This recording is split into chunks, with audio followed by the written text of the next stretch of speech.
Hi friends, welcome to Telugu building constructions. Friends, ఈ రోజు వీడియోలో మనం కొత్తగా ఇల్లు కట్టుకుంటున్నట్లయితే మన ఇంటికి క్యూరింగ్ అనేది ఎన్ని రోజులు చేయాలి, అంటే పిల్లర్స్కి ఎన్ని రోజులు క్యూరింగ్ చేయాలి, గోడలకి ఎన్ని రోజులు క్యూరింగ్ అనేది చేయాలి, అలాగే మనకి స్లాబ్కి ఎన్ని రోజులు క్యూరింగ్ అనేది మనం చేసుకోవాలి అనే టాపిక్ గురించి ఈ రోజు వీడియోలో మనం క్లియర్గా అయితే తెలుసుకుందామండి. మన సబ్స్క్రైబర్స్లో కూడా చాలా మంది ఈ టాపిక్ గురించి వీడియో చేయమని మనల్ని అడగటం జరిగింది. ఓకే, వీడియో అయితే స్టార్ట్ చేసేద్దాం.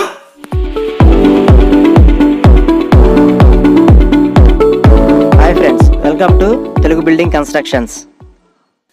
ఫ్రెండ్స్, మన ఇంటికి మనం క్యూరింగ్ ఎంత బాగా చేసుకుంటే మన కన్స్ట్రక్షన్, మన హౌస్ అనేది ఎంత నీట్గా అయితే ఉంటుందండి. ఫ్యూచర్లో మనకి క్రాక్స్ రాకుండా ఉండాలన్నా కూడా మనకి ఈ క్యూరింగ్ అనేది కరెక్ట్గా చేసుకున్నట్లయితే మనకి ఎటువంటి ప్రాబ్లమ్స్ అనేవి ఫ్యూచర్లో రాకుండా ఉంటాయండి. ఫ్రెండ్స్, ముందుగా మనం వర్క్ స్టార్ట్ చేసేటప్పుడు కింద పుట్టింగ్స్ అనేవి వేస్తామండి. పిల్లర్స్కి మనం కింద ఏనుగు పాదాలు అని చెప్పి ఇట్లా అంటూ ఉంటారు కదా, మనం ఈ పుట్టింగ్స్ అయితే ఫస్ట్ వేస్తామండి. ఈ పుట్టింగ్స్ వచ్చి మనకి తక్కువలో తక్కువ 5 నుంచి 7 రోజుల దాకా మనం తడుపుకోవాల్సిన అవసరం అయితే ఉంటుందండి.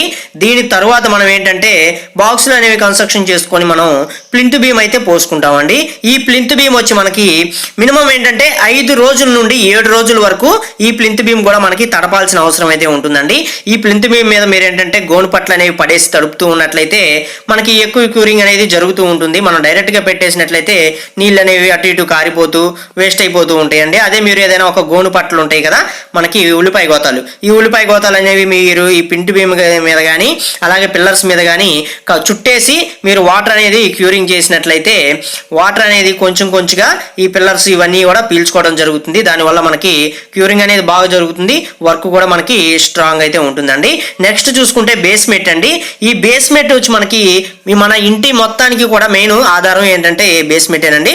ఈ బేస్మెంట్ ఎంత బాగుంటే మనకి అంత హౌస్ అనేది చక్కగా ఉంటుందండి. ఈ బేస్మెంట్ వచ్చి 7 రోజుల నుంచి 10 రోజుల దాకా అయితే మనం తక్కువలో తక్కువ తడుపుకోవాలండి. అలాగే నెక్స్ట్ చూసుకుంటే పిల్లర్స్ అండి. ఈ పిల్లర్స్ కింద చెప్పినట్టు గోను పట్ల వేసుకొని తడుపుకోండి. ఈ పిల్లర్స్ వచ్చి 7 రోజుల నుండి 10 రోజుల దాకా అయితే మనం తడపాల్సిన అవసరం అయితే ఉంటుందండి. అప్పుడే మనకి బాగా స్ట్రాంగ్ అయితే ఉంటాయి. నెక్స్ట్ చూసుకుంటే మనకి కట్టుబడి అండి. మనం నార్మల్గా ఇటుక రాయిలు వాడినా సిమెంట్ రాయి వాడినా సరే మనం బ్రిక్ వర్క్ అనేది చేసుకుంటాం కదా. ఈ బ్రిక్ వర్క్ వచ్చి మనం ఏంటంటే తక్కువలో తక్కువ 10 రోజుల నుండి 15 రోజుల దాకా అయితే మనం తడుపుకోవాలండి. మన ఇంటికి మనం ఎంత తడుపుకుంటే అంత మంచిది. మనకి ఎటువంటి క్రాక్స్ కూడా రాకుండా ఫ్యూచర్లో బాగుండాలంటే మనం శుభ్రంగా ఇంకా కుదిరితే మీరు ఇంకా ఎక్కువ రోజులే తడపడానికి అయితే ప్రయత్నించండి. మనం ఎంత తడుపుకుంటే మన ఇల్లు మనకి అంత స్ట్రాంగ్ అయితే ఉంటుందండి. నెక్స్ట్ చూసుకుంటే ఈ కట్టుబడి మొత్తం మనం ఫినిష్ చేసుకున్న తర్వాత స్లాబ్ అనేది వేసుకుంటామండి. ఈ స్లాబ్ వచ్చి మనం చెక్క అనేది పెడతాం, పైన వచ్చి కట్టలు కట్టేసి వాటర్ క్యూరింగ్ అనేది చేస్తామండి. ఈ వాటర్ క్యూరింగ్ వచ్చి మనకి 15 రోజులు అయితే చేయాలండి. కాకపోతే ఇప్పుడు మేస్త్రులు వీళ్ళందరూ ఏంటంటే 10 రోజులు సరిపోతాయి అని చెప్పి చెక్క అనేది పీకిచ్చేయడం జరుగుతుంది. కుదిరిన కాడికి మీరు ఏంటంటే 12 రోజులు అన్నా సరే మీరు క్యూరింగ్ చేసుకుంటానికి ప్రయత్నించండి ఈ స్లాబ్కి. ఓకేనా. ఈ స్లాబ్ అయిపోయిన తర్వాత మనకి ఏంటంటే ఫ్లాస్టింగ్ వర్క్ అండి. ఈ ఫ్లాస్టింగ్ వర్క్ జరుగుతూ ఉంటుంది. ఒక పక్క వర్క్ చేసుకుంటూ ఉంటే ఒక పక్క మీరు తడుపుకోవచ్చు అండి. అంటే మార్నింగ్ వచ్చి తడుపుకొని వెళ్ళిపోతూ ఉంటే వాళ్ళు తర్వాత వాళ్ళ వర్కింగ్ టైంలో వాళ్ళు వచ్చి వర్క్ చేసుకొని వెళ్ళిపోతూ ఉంటారు. మళ్ళీ మనం నెక్స్ట్ డే మార్నింగ్ వచ్చి తడుపుకోవచ్చు అండి. ఈ విధంగా మనం డైలీ ఈ ఫ్లాస్టింగ్ వర్క్ అయిపోయిన తర్వాత మనం 12 రోజుల నుంచి 15 రోజుల దాకా అయితే మనం తడపాల్సిన అవసరం అయితే ఉంటుందండి ఈ ప్లాస్టింగ్ వర్క్ అనేది. నెక్స్ట్ చూసుకున్నట్లయితే వర్క్ మొత్తం మనకి కంప్లీట్ అయిపోయిన తర్వాత పెయింటింగ్ వేసే ఒక వారం రోజుల ముందు మీరు ఏం చేస్తారంటే కంటిన్యూగా ఒక వారం రోజులు అనేది తడపండి. తడిపిన తరువాత మీరేంటంటే ఈ పెయింటింగ్స్ ఇవన్నీ వేసుకున్నట్లయితే మనకి కన్స్ట్రక్షన్ వర్క్ అనేది నీట్గా జరుగుతుంది. అలాగే పెయింట్లు కూడా బాగా నీట్గా చక్కగా అయితే వస్తాయండి. అలాగే ఫ్యూచర్లో మీకు ఎటువంటి క్రాక్స్ ఇలాంటివన్నీ కూడా రాకుండా ఉండటానికి అయితే అవకాశం ఉంటుందండి.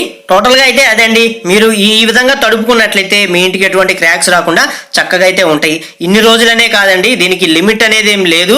కాకపోతే తక్కువలో తక్కువ ఈ మాత్రమైనా మీరు కన్స్ట్రక్షన్లో మీరు క్యూరింగ్ అనేది చేసుకోవాలి.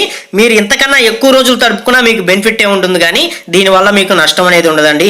సో ఈ వీడియోలో అంతే. నెక్స్ట్ వీడియోలో మరొక ఇన్ఫర్మేషన్ గురించి అయితే మనం తెలుసుకుందాం. సో చూస్తున్నారుగా ఫ్రెండ్స్, మా వీడియోస్ కనుక మీకు నచ్చినట్లయితే లైక్ చేయండి, షేర్ చేయండి, అలాగే మా ఛానల్ మటుకి సబ్స్క్రైబ్ చేసుకోండి ఫ్రెండ్స్. ఇంకా మీకు ఎలాంటి వీడియోస్ కావాలంటో కింద కామెంట్ సెక్షన్లో కామెంట్ చేయండి.